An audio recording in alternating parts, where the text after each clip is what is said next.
Sony Kids TV। Rahul, Sameer और पायल 3 दोस्त थे। वे एक दूसरे के बहुत करीब थे और अक्सर स्कूल के बाद किसी न किसी रोमांचक और अजीब जगह पर घूमने जाते थे। एक दिन उन्होंने तय किया कि वे अपने शहर से बाहर एक पुरानी वीरान हवेली में रात बिताने जाएंगे। यह हवेली कई सालों से खाली पड़ी थी और लोग कहते थे कि वहाँ भूत का साया है। राहुल, क्या तुम सच में इस पुरानी हवेली में रात बिताने का इरादा रखते हो? लोग कहते हैं कि यहाँ भूत है। समीर, तुम तो बहुत डरपोक हो। भूत वूत कुछ नहीं होते। यह सब बस लोगों की कहानियां हैं। मुझे नहीं लगता कि हमें यहाँ आना चाहिए था। मुझे यहाँ कुछ अजीब सा महसूस हो रहा है। अरे पायल, घबराओ मत। हम सिर्फ एक रात यहाँ बिताएंगे और फिर वापस चले जाएंगे। सोचो, सुबह होते ही हम अपने दोस्तों को बता सकते हैं कि हमने इस कुख्यात हवेली में रात बिताई। जैसे ही तीनों हवेली के अंदर दाखिल हुए, एक अजीब सी ठंडक महसूस हुई। हवेली के अंदर का माहौल डरावना था। दीवारों पर पुराने पेंटिंग्स लगी थी, जिनमें से कुछ पर खून के धब्बे जैसे दिखाई दे रहे थे। यह जगह सच में डरावनी है। राहुल, क्या हमें सच में यहाँ रुकना चाहिए? डरो मत पायल, कुछ भी नहीं होगा। चलो एक जगह ढूंढते हैं जहाँ हम बैठ सकें। अगर कोई भूत यहाँ है तो वो शायद हमसे ही डर जाए।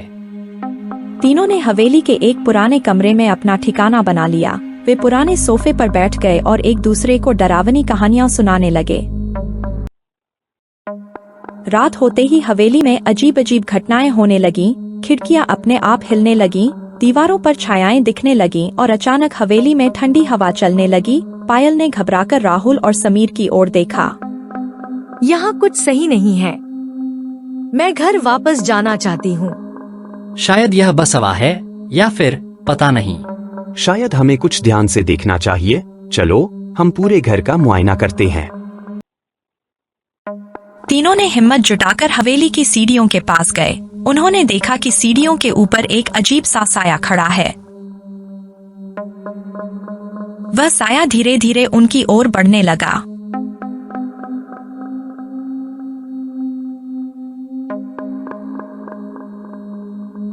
यह क्या है? यह सच में कोई भूत है? नहीं, यह हमारी नजर का धोखा हो सकता है।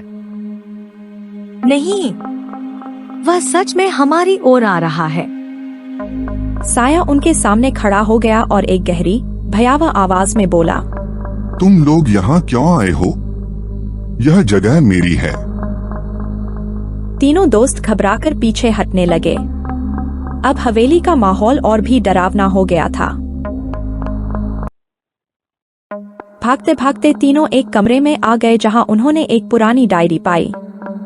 उस डायरी में लिखा था कि हवेली का मालिक एक निर्दयी जमींदार था, जिसने कई लोगों को मार डाला था। मरने वालों की आत्माएं इस हवेली में भटक रही थीं।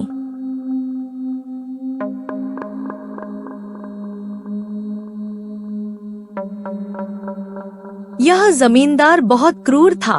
उसने कई मासूम लोगों को मार डाला और अब उनकी आत्माएं यहाँ फंसी हुई हैं। तो क्या वो साया उन्हीं में से किसी एक की आत्मा थी? हो सकता है। हमें यहाँ से बाहर निकलने का रास्ता खोजना चाहिए। जैसे ही तीनों बाहर निकलने का रास्ता ढूंढने लगे, भूत ने फिर से उनका पीछा करना शुरू कर दिया। तुम लोग यहाँ से कभी नहीं जा सकते। यह मेरी दुनिया है और यहाँ सिर्फ मौत है। राहुल, कुछ करो। हम सबको साथ रहना होगा, तभी हम इसे हरा सकते हैं। तीनों ने एक दूसरे का हाथ पकड़ा और जोर से चीखने लगे। अचानक हवेली की एक खिड़की खुल गई और एक तेज रोशनी अंदर आई और भूत धीरे धीरे गायब हो गया।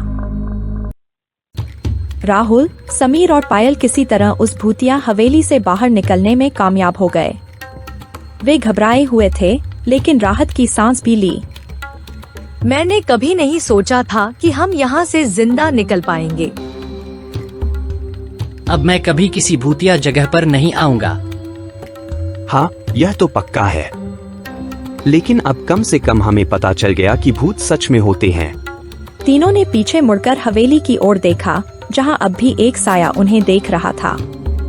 लेकिन इस बार उन्होंने बिना रुके वहां से दूर जाना ही बेहतर समझा। यह भूतिया हवेली अब भी वहां खड़ी है और लोग कहते हैं कि अगर कोई रात को वहां जाता है तो वह वापस कभी नहीं आता। लेकिन राहुल, समीर और पायल के लिए यह घटना उनकी जिंदगी की सबसे डरावनी और रहस्यमयी रात थी, जिसे वे कभी नहीं भूल पाएंगे। Like and subscribe.